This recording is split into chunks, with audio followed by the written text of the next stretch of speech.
Hi, I'm Nini, and welcome to Creative Angles, the podcast for creatives by creatives. Join us as we talk to people active in the ever-expanding world of the arts in an effort to both inform and inspire.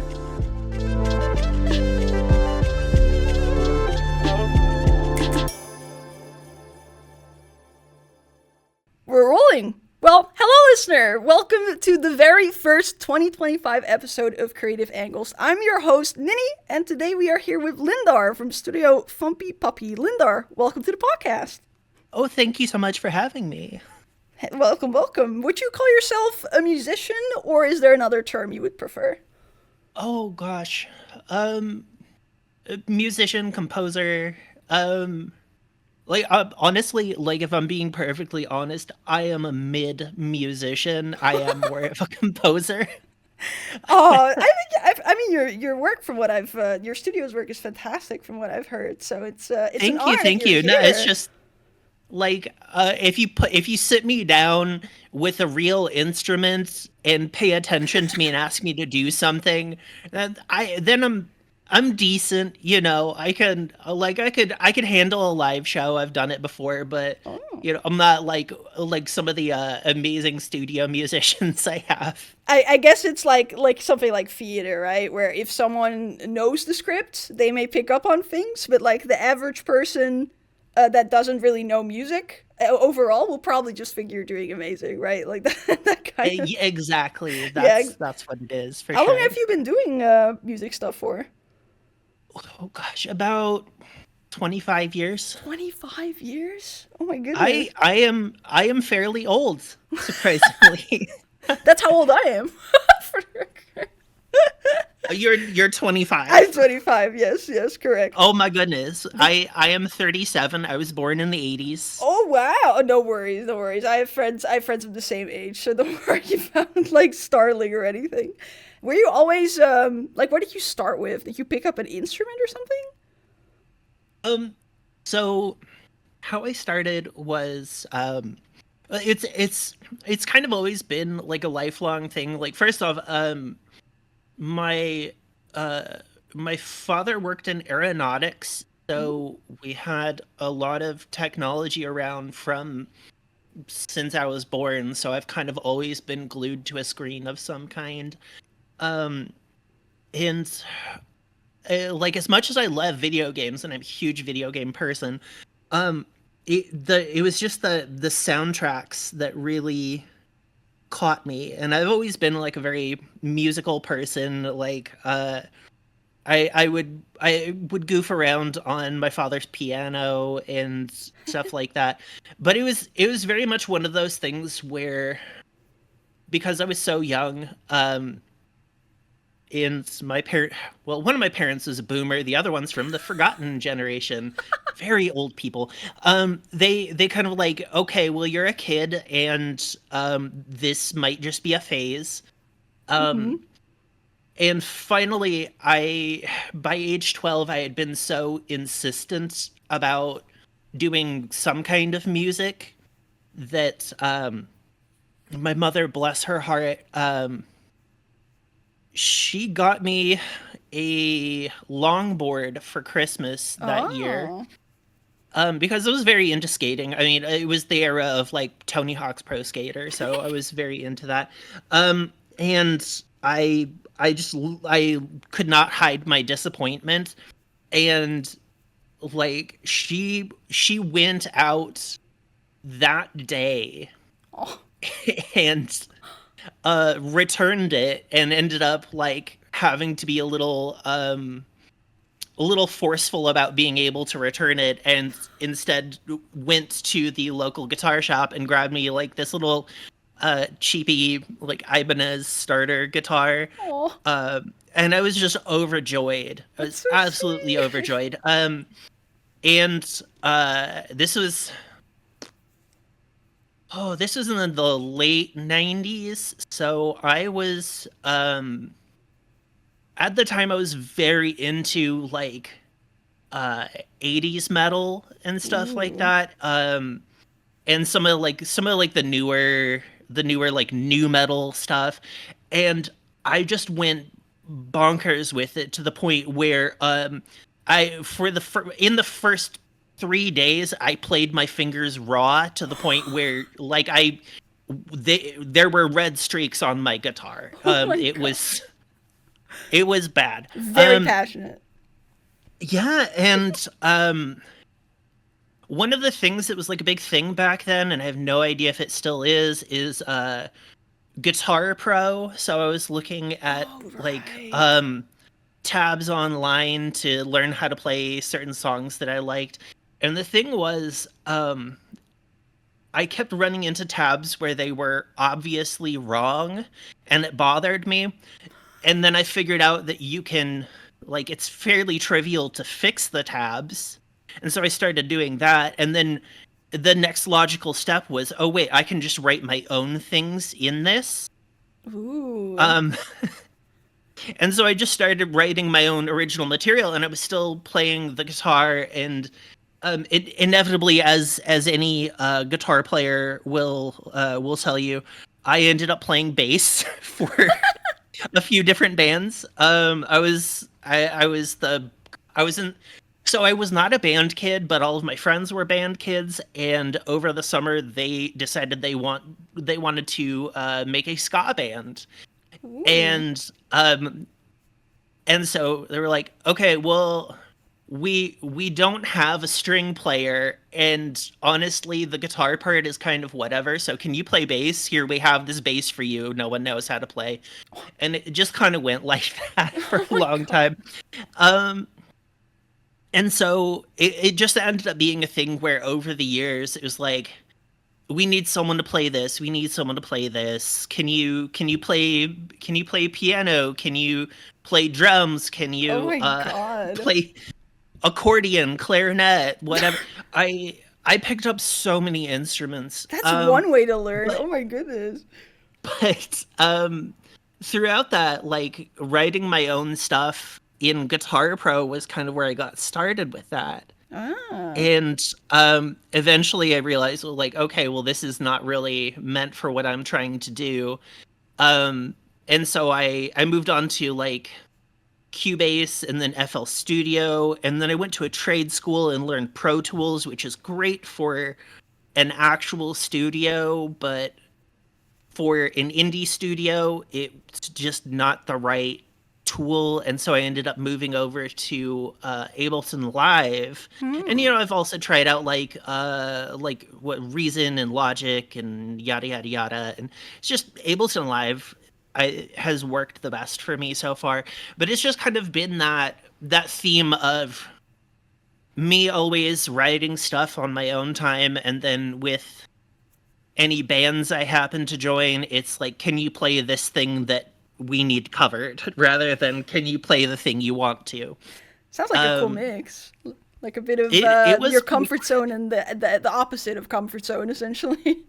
for sure, but to sort of put a button on this anecdote, the thing that I kind of realized as I was trying to make, for lack of a better term, radio music, was I just had a lot of trouble like following through on that formula. And from a very early age, I mean, I was the kid sitting there with the Sonic 2 sound test menu open, just grooving out to the music.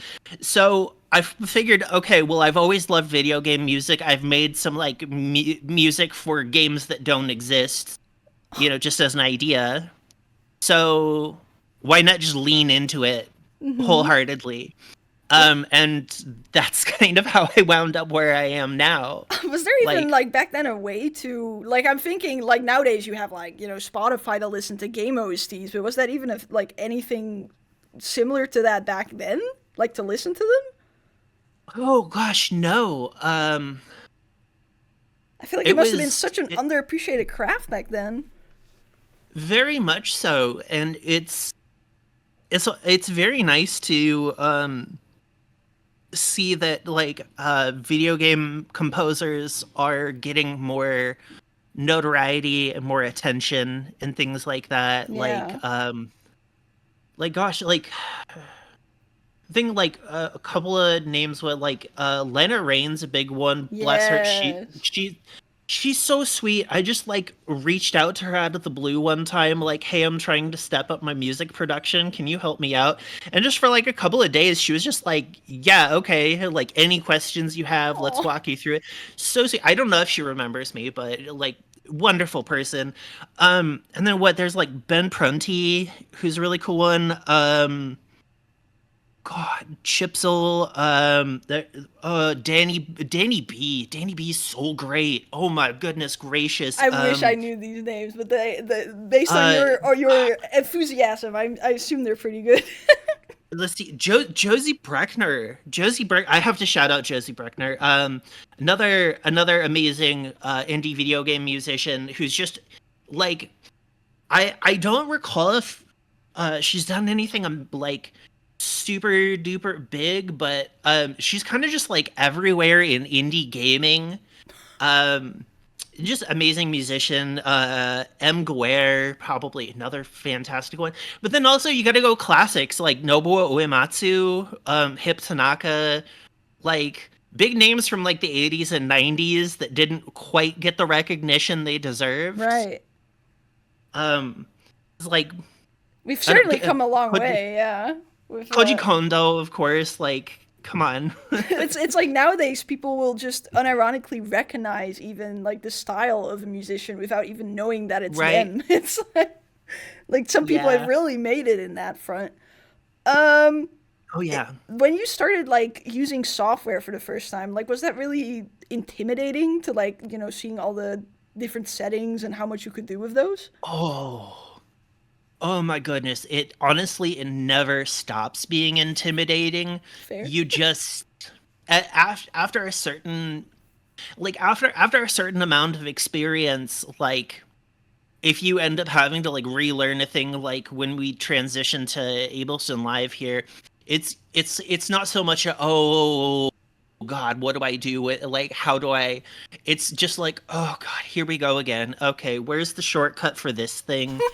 Uh oh, this thing does the thing that I wanted, but it's like makes way more sense, and it's just like a bunch of different things like that. Yeah, I imagine there's a lot built in that you just kind of find out along the way as you go. Very much so. Because I can imagine people nowadays, right? Like younger folk, especially. If you look online now, I'm sure people are recommending a lot of different things nowadays because there's so much to choose from, which is probably also very, very intimidating to like choose at all. Like, would you recommend a I specific one? Okay, I'm glad you asked that. And the answer is whichever one works for you. Right. Um, like I've had a lot of like people just kind of starting their journey who are like I'm using this random free tool. Is this good? Mm, Like there's some like web browser based DAWs, and there's some like little cheapy free ones and stuff like that. Honestly, honestly, if it gets the job done, it works. If it right. gets the job done, who cares? Right. I guess it's Um, not too far off from art software where people ask artists like, "Oh my goodness, what do you use?" and then they think that the right, secret right, lies right. there. Like yeah, I think like what like a lot of people use like paint tool Psy Yeah, or stuff like that. exactly. Like there are standards, and they're standards for a reason. Like Pro Tools very geared for like studio recording, Ableton Live very much geared towards obviously like live performance, but also like home studio kind of Hmm. like sequencing focused stuff. Um and like for the things I want to do, this is the correct tool, but until you get to that point where like, oh, I need it to do this specific thing that I know I want to do, use whatever. Use Fami Tracker, use Deflamask, use some free sequencer online, use GarageBand, who cares? Right. And like If when it it gets comes, the music out there, do it. yeah, yeah. I mean, it sounds about right. And then like when it comes to like learning the software, like would you recommend a specific way of doing it? Uh no. No, Because fair, again, fair. It's highly subjective. You need to kind of figure out what works for you and what your flow is. Mm-hmm. And it's probably a smart idea not to invest hundreds of dollars into something before you know what you need. Yeah, that's good Just advice. Yeah. as an example, like a lot of for lack of a term, like digital musicians or like people who are doing like a lot of like sequencing stuff, they'll have like a nice keyboard. They'll have their key chops up and they'll record live takes and things like that. Mm-hmm. Again, I am a mediocre musician, so doing that would be a nightmare for me. So I will literally sit there with a piano roll open and click in notes individually Mm-hmm. because that's what works for me. That's my faster workflow. That doesn't work for everybody. Right, right, But right. I know that because I've tried to do both, and one of them worked better than the other. And Right. so if I had jumped all in on FL Studio or something like that and then realized like I want to do this other thing, well, and FL Studio isn't the best choice for what I am trying to do, then I've just kind of put money into something that I'm not going to use. But if you're like very much like a EDM focused or like dance music focused musician, things like that. Like, or if you're very like hardware sequencer focused, FL Studio is great. It does a whole lot of like step sequencer emulation. The interface makes so much sense. There's a lot of stuff built in for like common ways of mixing right off the bat that are great. And for me, like I'm too finicky. I need all the parameters exposed. Fair. Do you have much like do you have like a lot of instruments around you physically, or is it very digital focused? Oh, I cannot move through my space without tripping over something and having it go Oh boing. my god. Um, I just looking around my room right now, not thinking about the instruments that are like set aside right now because I have yet to bring them out for something. There's my Dan Electro 6-string guitar. I've got my Mitchell 5-string bass. I've got the friend dubbed orc guitar, which is some weird instrument I have that it's like 3 strings. That's like an Ionian like single key instrument, Oh my and it's god. it's delightful. There's a banjo that's custom tuned to be like a violin an octave down. There's my Yamaha 76 acoustic guitar. There's a mandolin in the corner. Oh my god. There's a Fender Squier over there. There's my sister's fretless Junker 3-string guitar over there. There's a recorder sitting on my desk. There's a penny Classic. whistle in the drawer. There's a Duke sitting right here. I've Do also got an people accordion in my closet right now. There's the auto harp and the clarinet in the hallway. Uh, what is it like if you have like guests over or something? I try not to, but if I have guests over, they're probably like here to do work, Right, right, honestly. right. It would If become a we're if we're concert. spend yeah, if we're having friend time, we're not hanging out here. That sounds fair. That sounds fair. I imagine that's obviously something that you've collected over the years, right? Oh gosh, yes. Yeah, this has been like a lifelong growing collection of Yeah, yeah, things. yeah. Because I'm sure, they're not cheap to like get your hands on like a good instrument in general. I mean, I wouldn't know, but I Um assume. some of them have been quite expensive. The like distortion guitar that you hear on In Stars and Time is my Ibanez 8-string. That was a decent amount over $1,000. Lovely, lovely instrument. Like active EMG 81 and 85 pickups. It's a beast. And the neck is so wide because it's an 8-string. Oh my Good thing I have like god. massive hands. But a lot of the stuff, honestly, was like somehow I accidentally an instrument. Yeah, yeah, yeah, Um, yeah. from high school, the trumpet player from my band had an old trumpet he was trying to get rid of and just gave it to me. Oh my So I god. have a trumpet. My Dan Electro, somebody was just gonna throw it out, and then they're like, "Oh, hey, Linda, you like music stuff, right?" Um, That's crazy. What the heck? so you will come across a lot of stuff. Just kind of moving throughout, and plus I have a special place in my heart for garbage instruments. Mm. So that's why like I have a little plastic Yamaha recorder sitting on my desk, like a grade school recorder. The grade school Uh, nightmare instrument. You're so right. Is if you could recommend like one instrument to like someone like that's super overwhelmed with like where to even start their own collection, which one would you recommend, do you think? oh, it really. I think it really depends on how you interpret music, but I think I can keep it fairly simple here.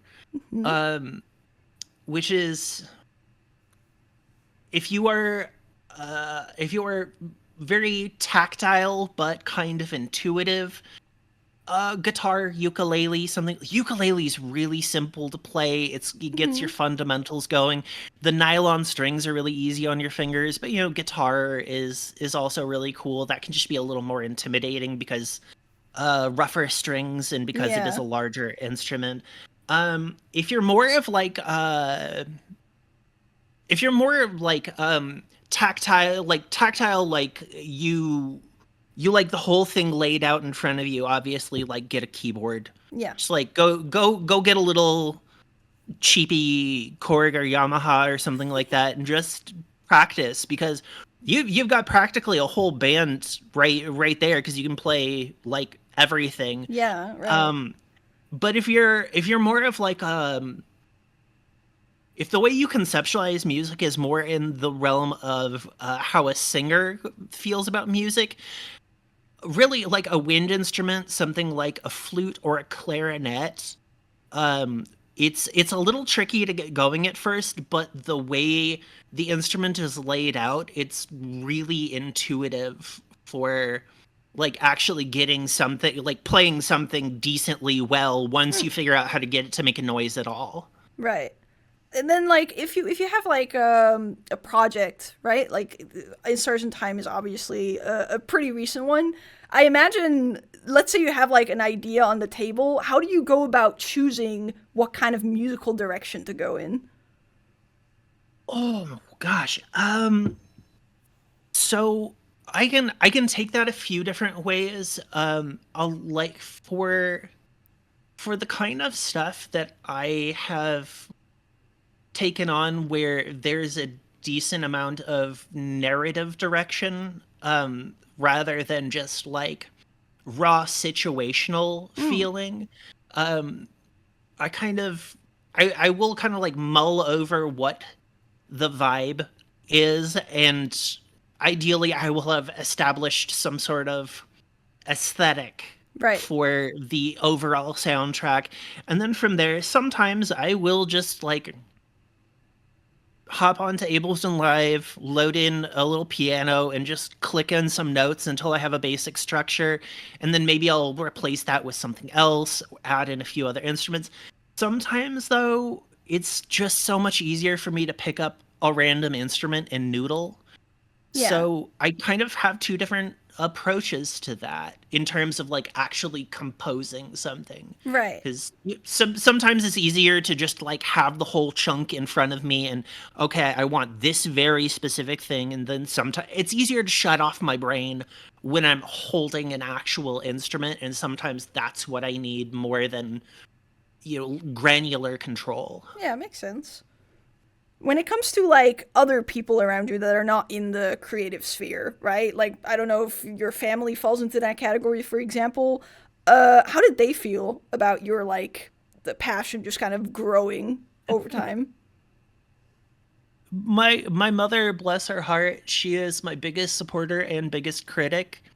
Um, because I make music for video games, and she's a boomer. She doesn't quite get it, and so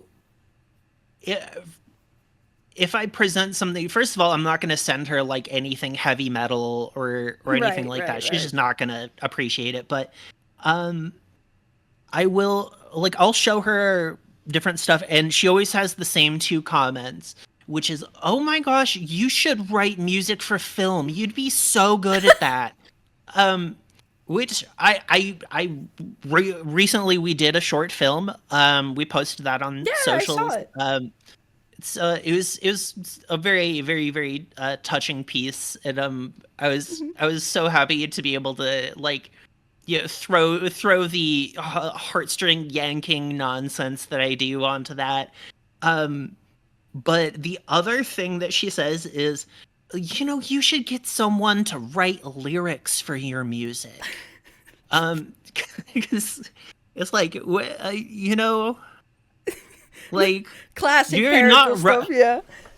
you're not wrong, but you are missing the point, Yeah, because yeah, this yeah. is a lyrical music. And the funny thing is, I actually do have a vocalist and lyricist now, Ah, um, who will be working on upcoming projects. awesome. Teza Tunes has been delightful to work with. Oh. If you don't know her, yes, you do. There was that little meme song a few years back where it was the man car hook door hand meme, but it was Mr. Sandman. Mr. Sandman, Oh, sand me a man. I think I've seen Make that. I him think the I've seen that. cutest man, car door hook hand. Oh my That was gosh. Tessa, and she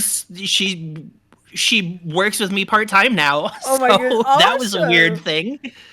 Um, Dude. Oh my god. yeah, so that will actually be a thing I do in the future, is have music with vocals and lyrics. Awesome. Cool, cool, cool. Yeah, it's like I feel like parents overall they want to like show pride and share joy with their kids, but sometimes they need to take it through their own lens, and that like Yeah, conflicts a little exactly. bit. Yeah, yeah, yeah. Yeah.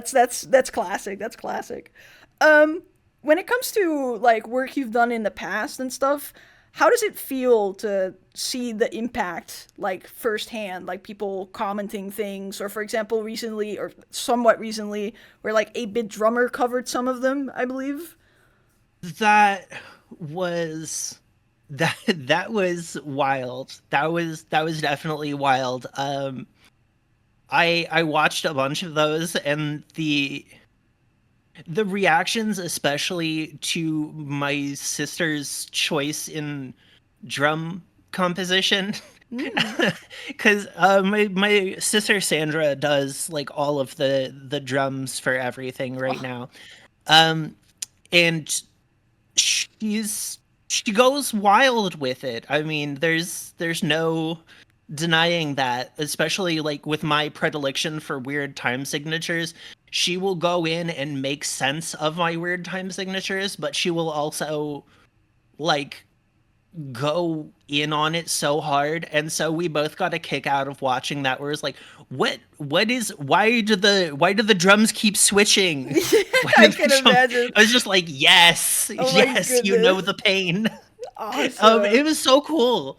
But like, I have it is a little strange going from relatively unknown to being recognized a non-zero amount of the time. Mm-hmm. um because, like, I do have interactions with people where either, they just want to say something nice, or like, oh, hey, your music had an impact on me, or things like that.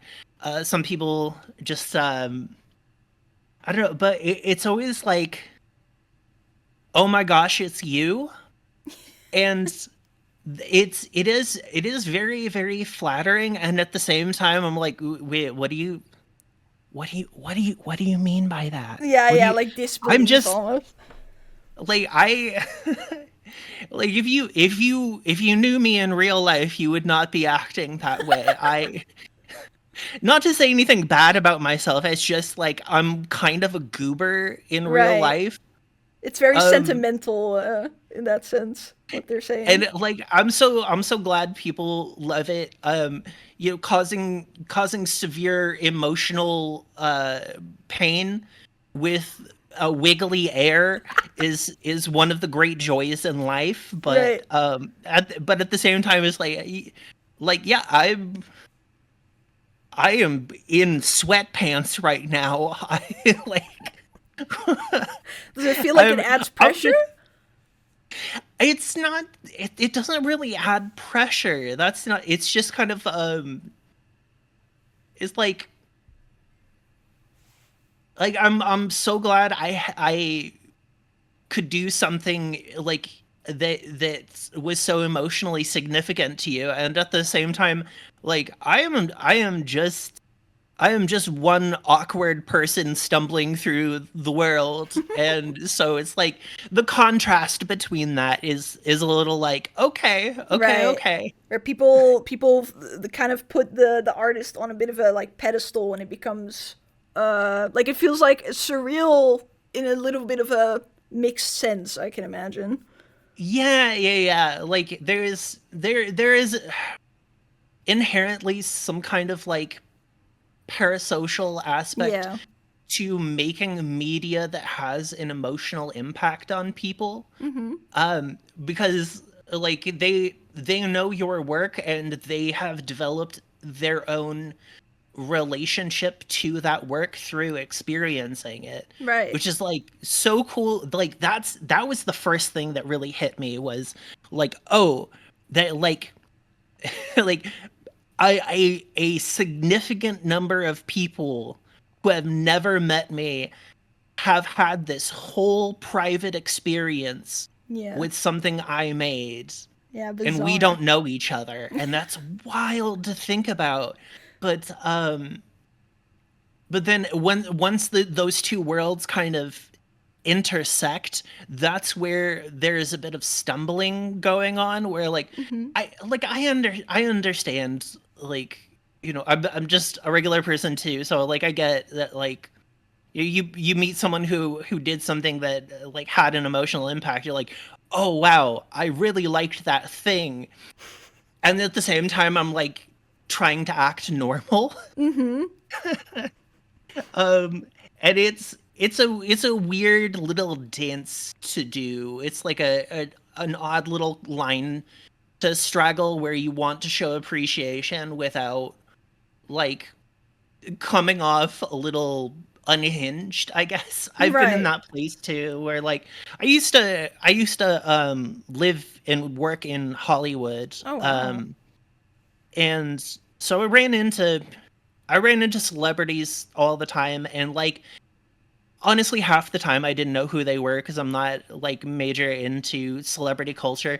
But then someone like that no one else knew would kind of like wander into wherever I was working. It was like one time Patton Oswalt came into a Mm. store where I was working, and no one knew who he was except for me, and I was like trying to kind of keep it together. Right. And we were just and it was just like helping him out, and I was like, oh hey, by the way, this is right when Ratatouille came out, by the way. So I was just like, hey, I really like your stand-up work. Like the niche geek comedy is just like stellar.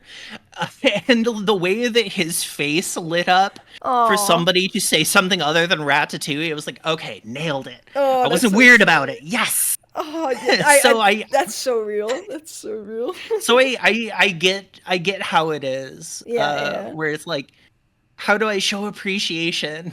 Yeah. Because like people make like covers and stuff now, like the like 8-bit That has covers been and stuff. wild. That It's has been so wild. right. Like what Ezio Eagle did so many like 8-bit covers, and I didn't provide like any material for that. There was Mhm. no like here's like a MIDI dump or like sheet music, or they just went and did it all, and it's like surprisingly like on point. And a lot of the ways that I would have reduced like the number of tracks or the effects down to that style, they also did. And it was just like, oh, you're like, okay, yeah, this, like, wow, this is not only good, but exactly how I would have done it. That's amazing. Right, right. Would you say like the response from people is like a big motivator, or do you get your motivation like elsewhere? Oh gosh. Um that's a tricky one, honestly. Because I I do not do this for the fame. Hmm. I do it for the love of the game. But um but at the same time, like having having like a sizable number of people who are like enthusiastic for what we're doing, what we're putting out. Like it just tweet like or not tweet anymore. Fucking Blueski. We're on Blueski now. Whatever that is, you know, you put a little thing out on the Blueski or the Tumble, Hmm. and it's just like, oh hey, I got this little project in the works, and it's gonna be like this. And then to see that like dozens of people within a matter of minutes have already liked, reposted, Yeah, yeah, whatever. yeah. It's like, oh, dang, okay. It is a little bit pressure, a little bit like, okay, people are still into what we're doing here, Hmm. so like cool. I can like having having success means that you can keep doing the thing that you want to do. Right. um and so it's half like, yeah, I get to keep doing the thing I want to do, and half like, oh wow, people are really into this, I guess I'm good at this. Like I feel the imposter syndrome slowly drifting away. Yeah, And yeah, that yeah. so it's very, I wouldn't, so I guess ultimately I would say it's not so much motivating as it is validating, and that validation helps me continue to do the thing I would be doing regardless if I was known or unknown. Right. So Is it your that's full-time kind of thing? where I'm at. Um, so is it a full-time thing? Not really. We're still kind of in the early stages of like starting up our own business. Right. And so there's we do have like a studio income, but it's like at this stage so much of it is going back into funding the studio to do more stuff. Yeah. There's work that needs to be done on the side.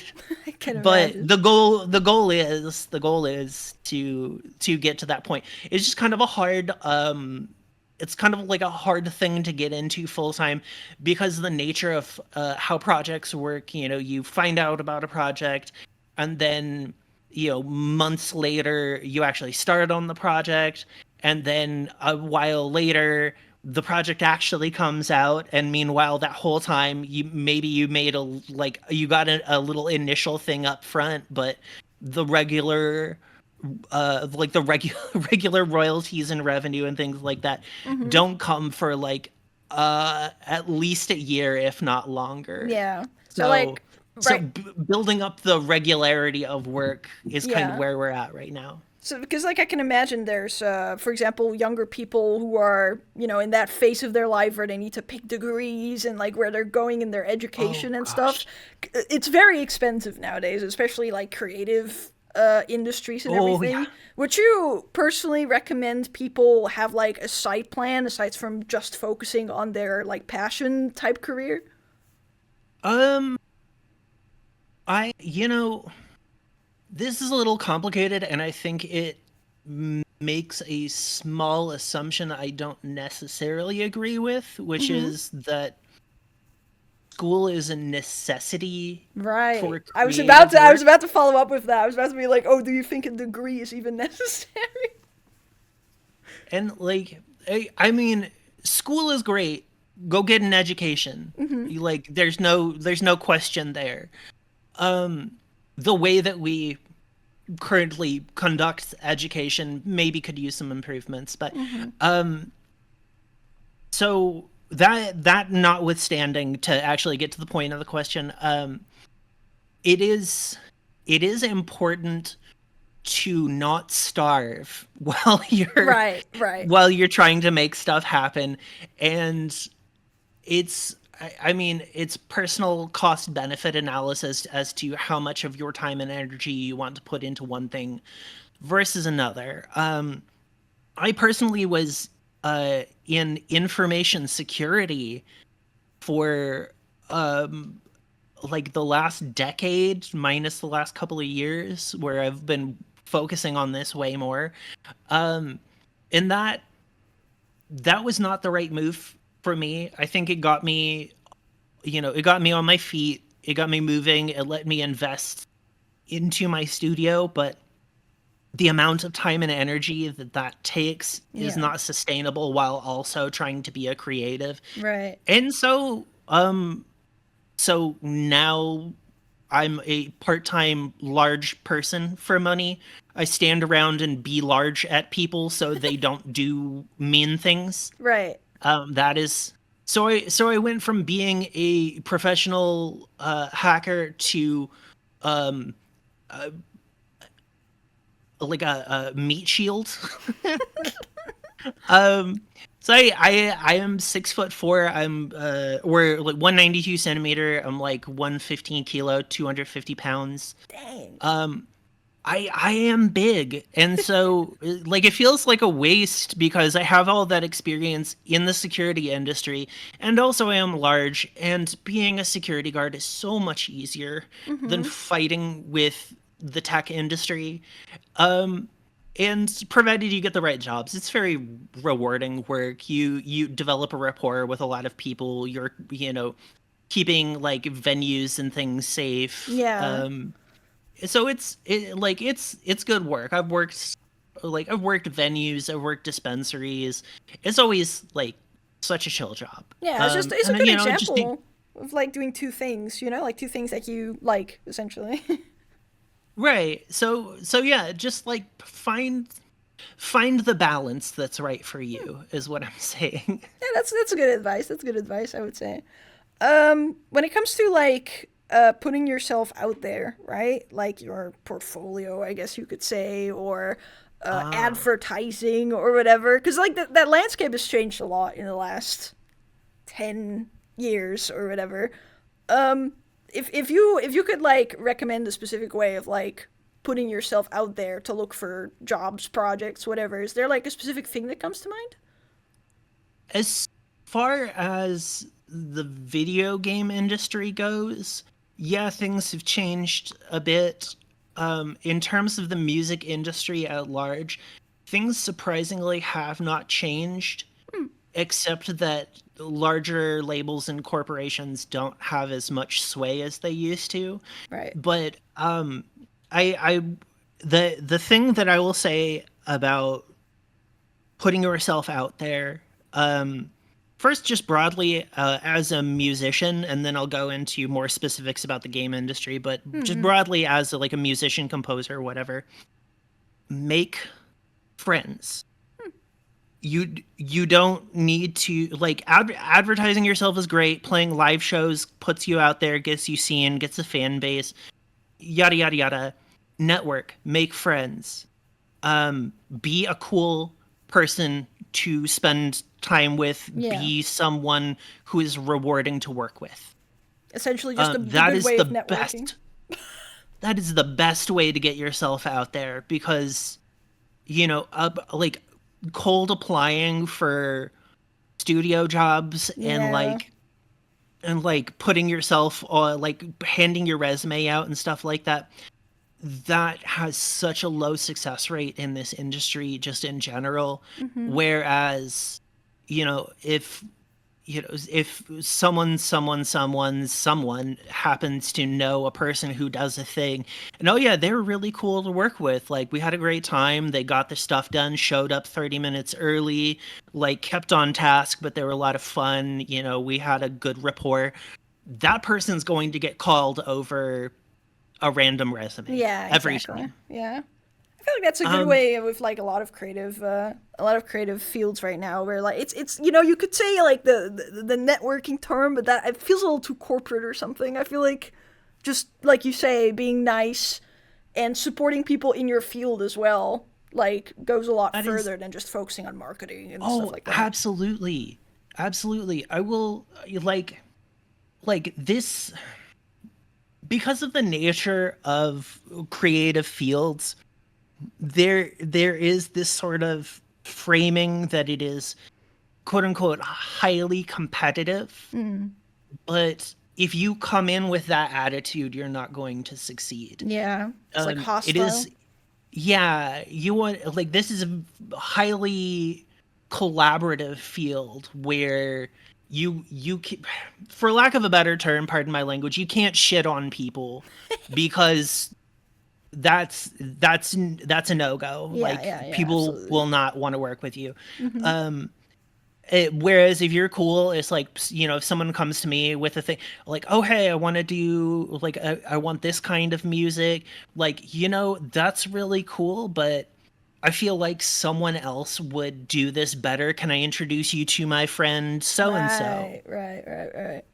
Stuff like that. I mean, that's And yeah, so, you're spot on about that. I think, yeah. and to briefly go into specifics about the game industry, Hmm. game jams. Game jams. Ah, Go on itch. They have a game jam list. Jump in on game jams. Go meet people. right. Go do work.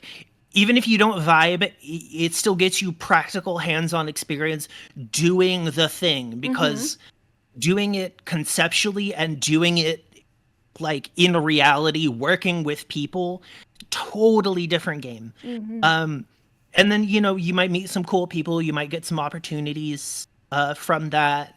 There's who knows what could happen. Yeah. Like that is the hands down, like, one of the best ways to make connections in the gaming industry. Right.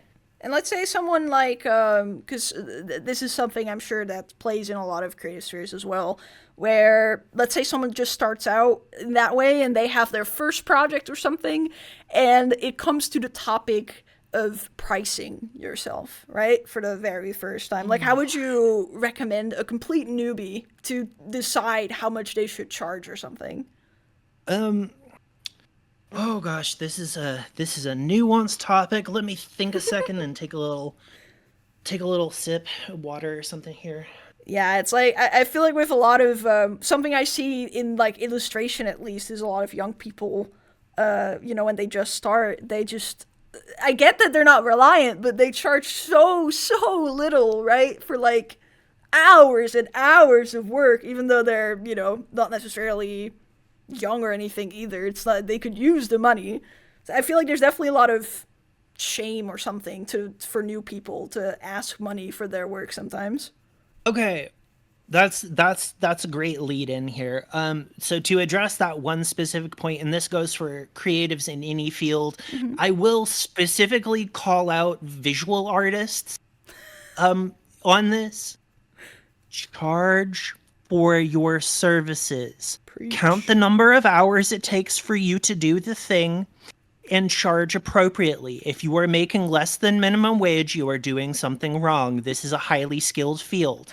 Amen. Now, now I will say, with a more nuanced take um for how this specific industry works, Hmm. um I think that you this is kind of how I conduct myself and how I conduct my business is you don't always necessarily need to charge money for a thing, Hmm. but you need to be compensated in some way. And so Right. maybe that is a certain amount of, like, mutual publicity. Maybe it's, hey, we both need a thing for our portfolios and this looks good for both of us. Right. If game jam, don't charge people money. You're supposed to be doing that for fun. Right. Right. Right. Uh, so be mindful of, like, what you're exchanging for your time, because if you're getting time back and you can afford that, that's also great. I've like done some pro bono stuff, like the film that I did was Mm-hmm. just like a random message out of the blue. Hey, can we use some of your existing music for the ending scene of our like indie student film? And my response was absolutely not. But I can just write something for you. Like what Aw. you just need like what like a minute 2 minutes of music. That's nothing. Let's go for it. Sure, why Hell not? I yeah. don't care. But then in other cases, it's like, okay, yeah, this is a substantial investment of my time and energy, and like I do need a certain amount in advance to be able to like dedicate time on this primarily, and like then also obviously like when you're making music, you can put that out and then get streaming revenue or album sales or things like that. um so it's it's still more cost benefit analysis. Right. um like you know if I love the project, I'm going to be a lot more lenient about it than if it's like someone with like a publisher backing who can Yeah. actually like afford to like really invest in it. Then then it's like it's just how much of my attention do you want, and how much of a priority do you want it to be. Yeah, yeah, yeah. So to actually to finish this out by throwing out a real dollar amount, I would say that for musicians, somewhere between and this is practiced music. This is a practiced composer. This is like a decent budget product. 120 to $200 per minute of music Right. is probably what I would say is appropriate. But then it's like, but this person just wants some chip tunes. Okay, well then I don't have to sit there and do a whole hell of a lot of mixing. I don't need to do sound design. Like that's way easier. So I can drop the cost accordingly because there's less of a time investment. So it's something you gotta kind of feel out based on the situation. But just starting out, like don't let people waste your time, but also be mindful of your time. So I mean, good advice. You're right. I would say, yeah. It's very depending on the situation overall. very much so. Okay, I have one more question for you, which Okay, is cool. what is something that you hear people say in your field that is maybe commonly accepted, but you feel just isn't true? My goodness. It's a bit of a tricky one, but What is something that I commonly hear in my field?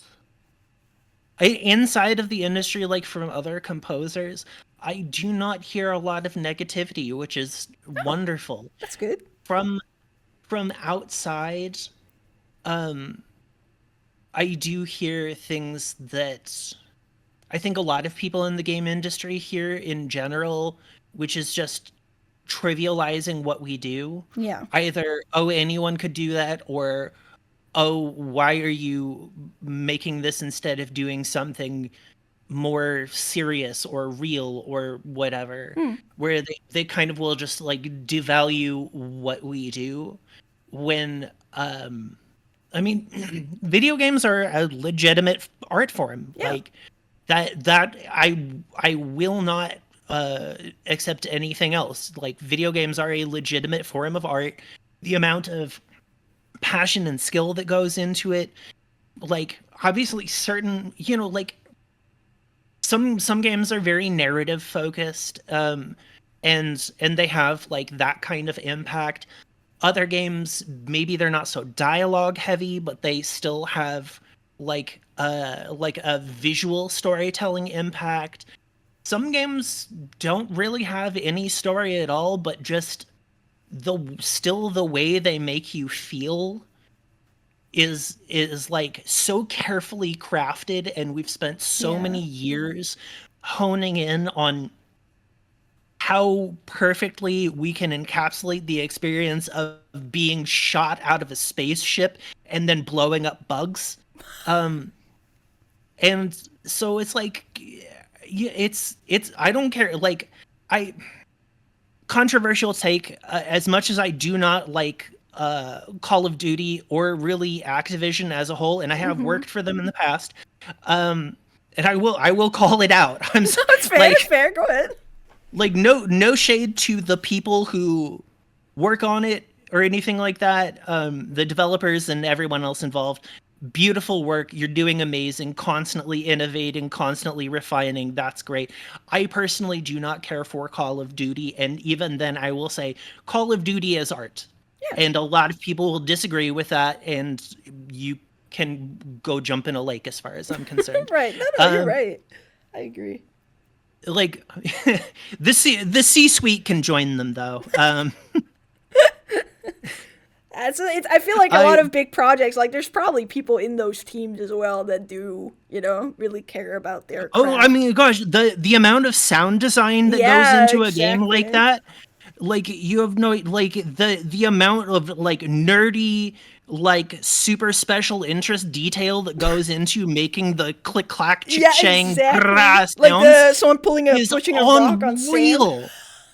It's unreal the amount of sound design that goes into that, the music, the visual artistry, Mm-hmm. like very carefully tweaking physics and mechanics and all of that. That's artistry right there. That's beautiful. The Yeah. people that exploit us in order to make those products, I'm not so huge a fan of. Right. Right. But the actual product itself is just a beautiful work of engineering, and engineering is art. Uh, No, you're right. Yeah. so so yeah, I prattled on and on and on No, about you're that. But yeah, fine. so yes, so yeah, what we do is significant. Video games make people feel things, whether that's like unbridled awesomeness or collapsing to the floor sobbing because your blurbo had a sad moment. Um, like it's yeah. So I love what I do. Right. And that's the thing. Come into this with love. Come into this with that's. If I have to give some final words, it's this: love the process, not the result. Come Right. in here having a passion for doing, not for having done, Preach. and you will have a great time. Yeah. No, that's great. That's great advice. I think just for any creative really overall. And then last but not least, do you want to shout something out? Shout something out. Oh my goodness gracious. Could be yourself. Could be your studio. Some friend. Yeah, go me. I'm amazing. Woo! Um, no, like I have a couple of like projects that I'm kind of working on. Low key, you might have seen some stuff about it on socials. So there are a couple of projects in the works that I'm very, very excited about. One is like very. I feel like I'm being typecast as the sad musician, and that's wild. But yeah, I'm working on more sad games. Uh oh. One of which is in a haunted mansion, and the other Oh. of which is like on a weird like what's the word liminal. It's like a weird liminal Ooh. desert highway Cool. kind of existential Lynchian kind of thing. Like if David Lynch were to consult on Welcome to Night Vale, I feel like that's the ballpark that we're Ah. in, but also make it gay. Um, I mean, you It's like big. come on, like I'm just gonna say I am queer in the games industry. Mm-hmm. I like working on queer games. I will work on whatever as long as it's cool. But come on, Hell like my yeah. track record so far is gay little blorbos, and I Hell love yeah. doing it. You love to see it. Where should people follow you, by the way, if they want to keep up with your work or your studio's work? Okay, so right now we're on Blue Sky at Thumpy Puppy. We're on Tumblr again, Thumpy Puppy. We're also on Bandcamp, which is thumpypuppy.bandcamp.com. We're also on Spotify and every other streaming thing, and we're also on YouTube. So you can follow us loads and loads and loads of places. Hell yeah, awesome. Well, if you guys, if anyone listening is interested, there will be some links down below, and I understand you guys are also open for new projects. Oh, very much so. Awesome. Yeah, we got little things we're working on here and there, but still we've definitely got the capacity for more stuff, and we love when indies reach out and just get feral talking about their little passion project. I love it so much. So yes, please reach out to us and tell us about that cool thing you're working on. We love to hear it. And even if we can't specifically work on it, we'll put you in touch with someone who can. That's what networking is. Yeah, sounds good. Well, Lindar, thank you so much for being on the podcast. It was really nice. Thank you so much for having me. Thank you. I hope you have a very nice rest of your day. And dear listener, stay awesome, stay creative, and we'll see you next time.